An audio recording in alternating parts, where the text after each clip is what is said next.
Everyone, and welcome back to Lillee Jean Talks Live. I am here with Chara Allan. Hi. Hi, hi.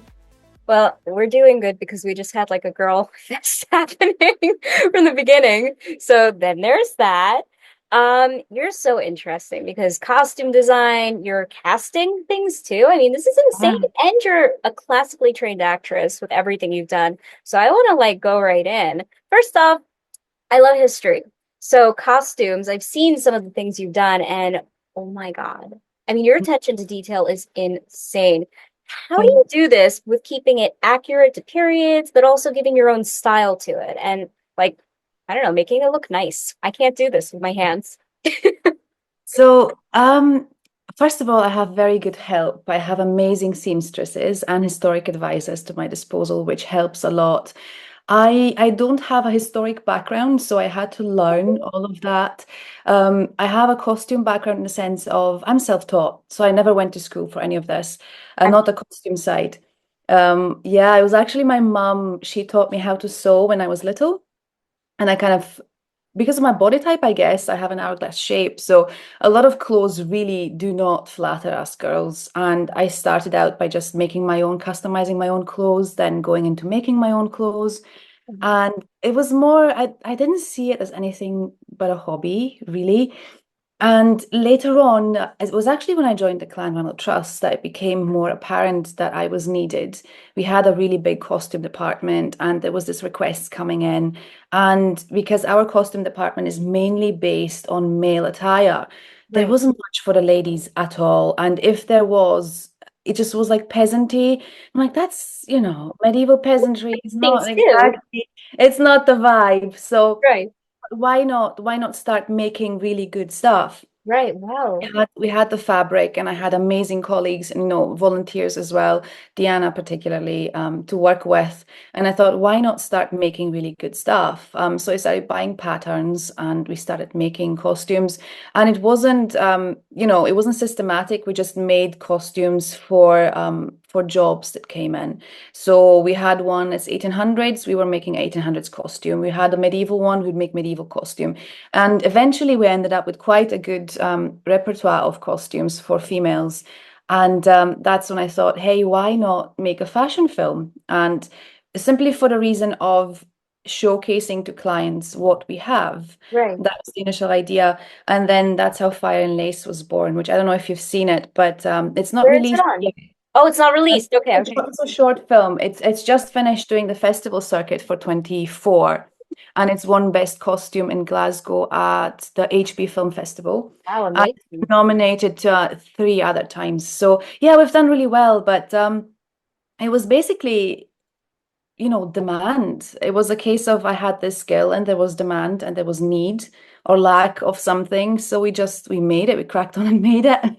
And I mean, half the stuff that you see, it's really beautiful, but it's like old curtains that we used. Seriously? We didn't go out and have this perfect drawing, went, oh my God, I need to make this Oh amazing thing. No, my it's God. like we have this fabric. That's the painting that it needs to resemble. It matches. We're doing it. So yeah. What about the one in the photo for the poster? Is that something made by you? The red one. Yeah. Oh, no, no, no, no. You mean the one I sent to you, the poster I Yeah, sent to you? the poster one, yeah. No. So that's actually a really cool story. It's a two-piece. That's a Jacobite attire. And the bottom part, the skirt, is a plaid, as in, the Scottish plaid, the 4 meter long blanket. And that has been Charlie's plaid for, I think, over 30 years. Seriously? That is the OG plaid of the Clan Ranald Oh Trust. my God. The reason why it's a skirt now, because that would be sacrilege, really, but the reason why it's been so ripped up because it's 4 meter long and 1.5 meters wide.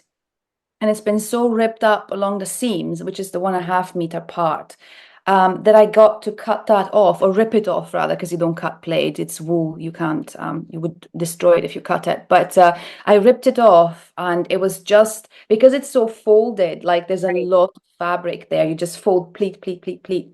It was just enough to go around my waist. And I thought, why not make a skirt out of it? And, because I want to keep it. It's such a that it has so much history. Charlie like lived in this thing for such a long time. So I had to save it. So that's the skirt. And the bodice is made by a good friend of mine in Germany. She made that to measure for me because making dresses is one thing, but corsetry and bodices is a whole different ballgame. And I'm just now breaking into that. But at the time, I just needed something really quick, and she made that for me. So yeah, it's Isabel. Isabel takes the credit for the bodice. So kudos to you, Cara, for being able to, because oh my God, I don't think I'd last a second in this time. First off, in these time eras, my mouth, they'd hang me. It would be terrible. My mouth alone would get me in trouble. And then second, attire wise, uh, I love the beauty of it, but practical. Corsets were never intended. I mean, you can cinch them and you can misuse them Right. for that if that's, if you want that cinching effect. But really, it was a case of people didn't have bras back then. And especially as girls with, depending on size and how big, nature blessed us with, it could be quite cumbersome and back pain and all of that. So corsets were always intended to hold up the bust for nursing moms and women. And there was actually a law that each woman, even though they were of lower class, they had to be given 3 bodices a year to their disposal to be decent, because it would take away your decency if you didn't. And if you think about how clothing fitted back then, some of it, even medieval stuff, was very, very fitted to the body. So it would not look good if you Right. didn't have you had to have the structure underneath for that fabric to sit in a shapely and good way. So yeah, everybody would wear them. Very interesting. So you Mm. were talking about Germany. Didn't you perform in Germany for a while? In a I lived in Germany, so pretty I lived in Germany for impressive. 15 years, and that's where I did my basic drama training. That's where I went to drama school, and yeah, and then I went to London from there. So you did like off Broadway and stuff. I mean, I want to talk a little bit about your acting and stuff. Like, do you have a Yeah. particular like style you like to evoke? Is there a particular like Um, character that you just it sticks with you? You felt it. So yes and no. So the way it works in Germany, after you finish your high school, or I don't know how if it's high school or college in English, but after you finish school, I started doing theater with the young theater groups. And in Germany, you don't really have private theater, you just have government-run, stately, big theater houses, and it's quite difficult to get into them because they're so popular. And the style of theater that was very prevalent at the time was modern stuff or a modern take on classics. Um, how do I say this politely? Well, you're scaring me. It What was, do you want to it was, say? girl, it was good for the CV. It was good. It was something that you had to do, and everybody did if you were really serious about your acting. Okay. The way Germany works, and I apologize to my German friends, I love you, but like the way Germany works is you have to have this track record on paper. It means absolutely nothing in terms of talent. It says nothing in quality of art. Um, it was absolutely not my cup of tea. So they basically And like they just look and go, "You're good, you're good, you're good." They don't actually like see you perform and say you're good. Is No, sort no, of they do value quality of performance, but it's a different way of doing things under as they like performative art, performative stuff. And for me, I like the English and American way of acting. I'm like Lee Strasberg, method acting, that very kind of good. stuff. Yeah, And for me, acting is about realism, as right, being as close to a story as possible and emulating a human experience as close right. as humanly possible. In Germany and for theater, it was all about, projecting your voice and, the shock factor of running naked over a stage. And I'm like, but because of how it works, you don't you can't just go and apply for film roles. There's no such thing as spotlight, for example, in Germany. You can't just like break in sideways and just do your thing and say, hey, you have to go this traditional route of to be taken seriously. So Oh, even to get into drama school, you have to finish higher education, which I think is nonsensical because someone from a poorer background or right. someone who's not interested in math Difficult. and physics and chemistry, they would never get a chance, even though they're brilliant actors, they would not really Right. get a chance to go to this university that demands that you finish higher education first, which, excuse me, like which creative thrives on like the natural sciences? Nobody does. Right. Biology, the only one I could tolerate, the rest just, you know, it's just Caca. not my They're just thing. all caca. I speak languages, like do not, please don't bother me with physics. You're destroying my peace. No, thank You're you. breaking my mind. Oh It's my just no, God. I'm not interested in it. I admire it, but it's not my thing. So I was like, can we just bypass? And they wouldn't let you. So I had to go to these theater groups, and it was it was theater performances with not much of a storyline. It was very like techno Oh, mixed performance, and it was a good experience though. And you just find out really quick what you don't want to do. good experience. God, it sounds kind of restrictive. It sounds like you're in a It box a was. little I bit. didn't like it. So I'm sorry. I'm very frank with this, but I really didn't vibe with it. So this is when I went, okay, this is bold to me. Right. It's not my cup of tea. And then I found a film school there's just so little schools that actually concentrate on teaching film acting because it's so different from theatre. Not the English way. Like a Globe trained or a Lambda trained actor from London can very well do BBC dramas. Like that works. But the German training didn't work. It was very just different, very expressive and Sounds loud and theatrical. oh, yes, over Come on. style. So, yeah. So I was like, okay, I need to find myself a film school because this is not working. And I Right. did. And that's when I kind of found my people. And that's when I found a couple of really, really amazing acting tutors, Milad being one of them. So shout out to him. And he was like, girl, you're in the wrong country. Get to England. I'm like, yes, I know. So he helped you like kind of like hone yourself in a different way, Yeah. where like where you wanted to be. That's so Yeah. weird feeling like I know the feeling of feeling in a box about certain things, but that must have been so weird but freeing once you were able to like grow the way you knew you should grow with It your was craft. terrifying. It was terrifying because I'm not German, so I just managed to like integrate and be class as German in this whole new society. I'm Romanian. I'm from Transylvania, and I moved to Germany when I was 14. So, I had this awkward period of being a teenager in a country you don't quite understand and trying to be accepted by people, having a thick accent, getting rid of that accent, finally passing only to go, I really don't want to be here. You have really good accent reduction, though. I mean, you actually Oh, do. You have very eloquent speaking on many well, of the words you I use. sound like an angry Scotsman most of the time, but I'm not mad at it. Like I'm fine with that. Wait, people So think you're angry or like a no, your voice is actually, I can tell you had some sort of reduction just because, of course, I know about these types of things because it's so eloquent and poised the way you say certain words. thank you. But That's I very think to kind. a general person, you don't sound like an angry Scotsman. You're good. You're good. You're So good. it's all, I keep bad company, so what can you expect? Yeah, we know about him. Hmm. We know about him. So he told me Yeah. actually a little bit about Duncarron. So what do you do with him? Yeah. I'm curious about because it's So cool. done as in myself, Yeah, particularly. you. Yeah. So Duncarron, the way it works is Charlie's baby. And when I came in, it was being managed and then it wasn't being managed. And it was a Yes. case of picking up just work that fell by the wayside and I would help where I could. And then that role developed more and more and more and more. And now I'm currently the director of the company. But really that's a fancy word for you got to do everything. Yeah, but it's an important role for a woman. It's actually very Yeah. inspiring.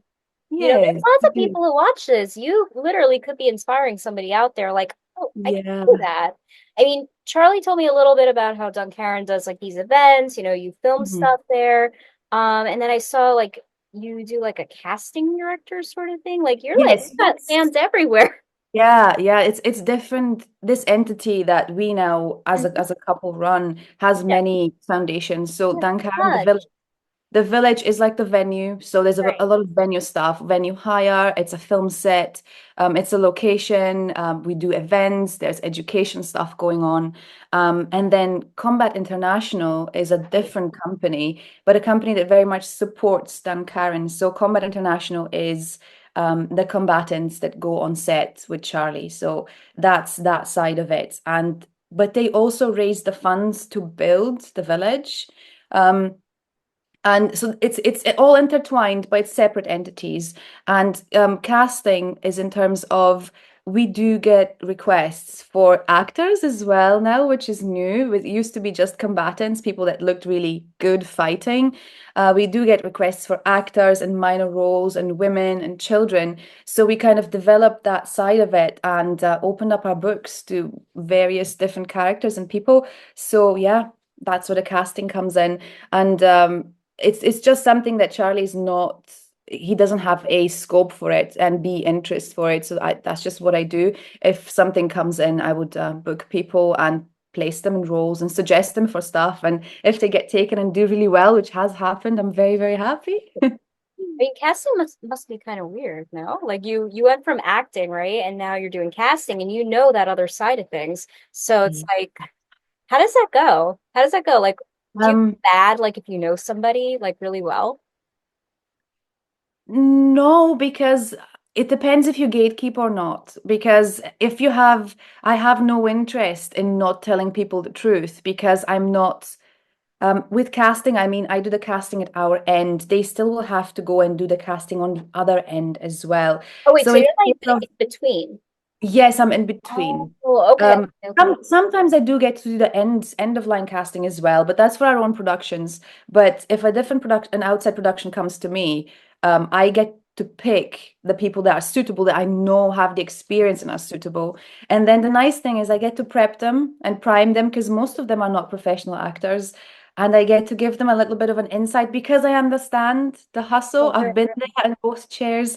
That's actually the bit I like the most is because you can encourage people into their natural abilities and then send them on to succeed. And they're so surprised when they do. It's like, yeah, of course you would get it because you're good at what you do. The one thing that I think as a creative I take away from it though is especially for young people, don't take it personal because it hits you in the Yeah. feels when you really want it and you Yeah. give your best. It could be as small as the director's niece wanted the part and then you were out the window, or they found someone, a more petite size because the costume department, like here, we have one costume department we used to work with, Angels. They don't do anything over a size 8 for a woman. Okay. Right. So if you're size 10, they're like, oh, we don't have the budget to make her stuff from scratch. If it's a small part, we just get, the smaller girl. Right. It can be silly, silly stuff that gets you kicked out. It can be the fact that someone doesn't like your face, just simple as that. Yeah. And it's it's heartbreaking at times. And would I have known what I know now about the industry, I would have given myself a bit more of a break Mm. because in the end of the day, it does come down to human preference. Right, right. And it's very biased. There's no such thing as neutrality. Oh no, God, no. It is God, no. it's a very nepotistic industry. Yes, I mean you're saying the truth. You're saying everything every actor out there knows is that it's incredibly hard to pop the wall unless you know somebody who is really up there, not just know somebody. It's nearly impossible. You have to really make sure in today's day and age you're exposed. You have exposure, Mhm. you're out Yeah. there and visible. I mean, there's been things that like I've auditioned for and I thought like this was it. But I have learned those that you think are it are probably you're never getting them. I mean, it's so weird. The ones that like you think you didn't do well on are the ones you get. I don't even for acting. It's strange. It's It's reversed. strange.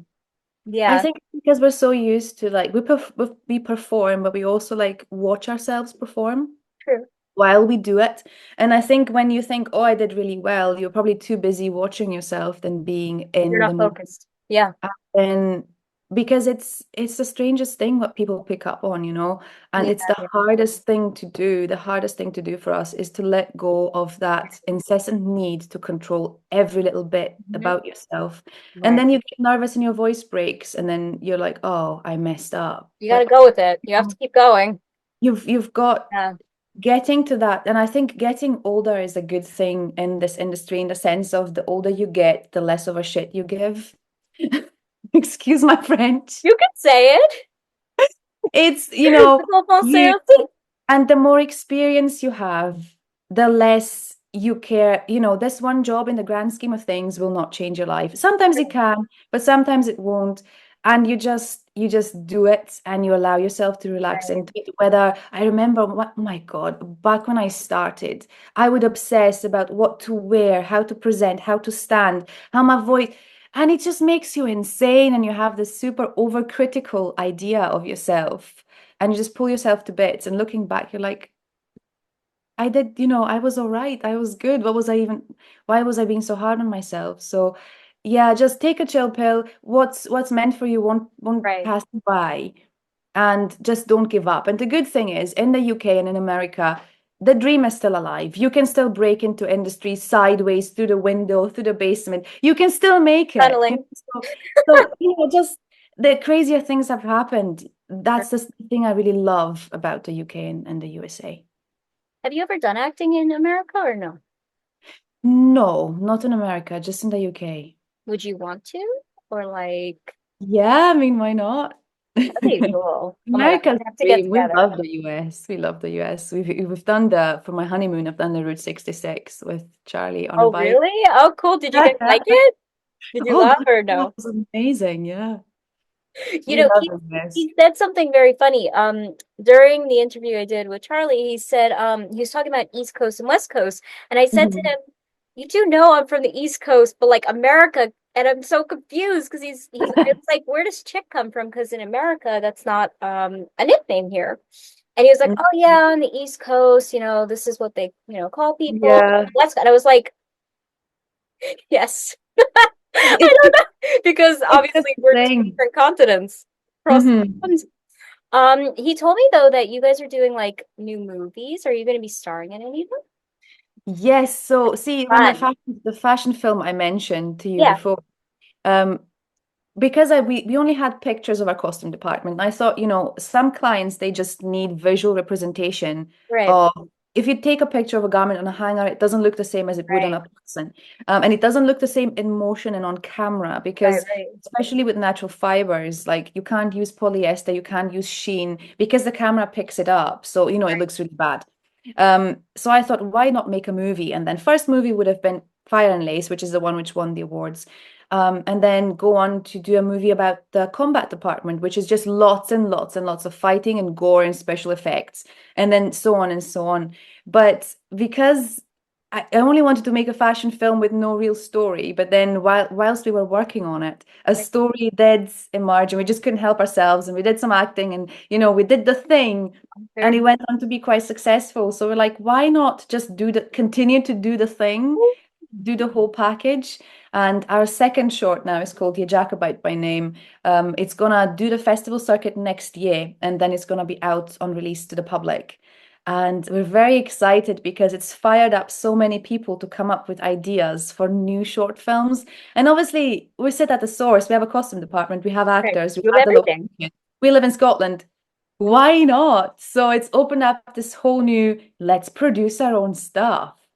And Charlie has a fantastic knowledge of history. So those really cool niche stories that you haven't seen, they've not been done, and you're like, oh yeah, this needs to be a movie. So that's the Awesome. place we're at now. We're very You excited. guys have like a platform it could be watched on yet, or has it been picked up? No, no, not yet. We haven't picked one yet, but we'll get to distribution and release soon.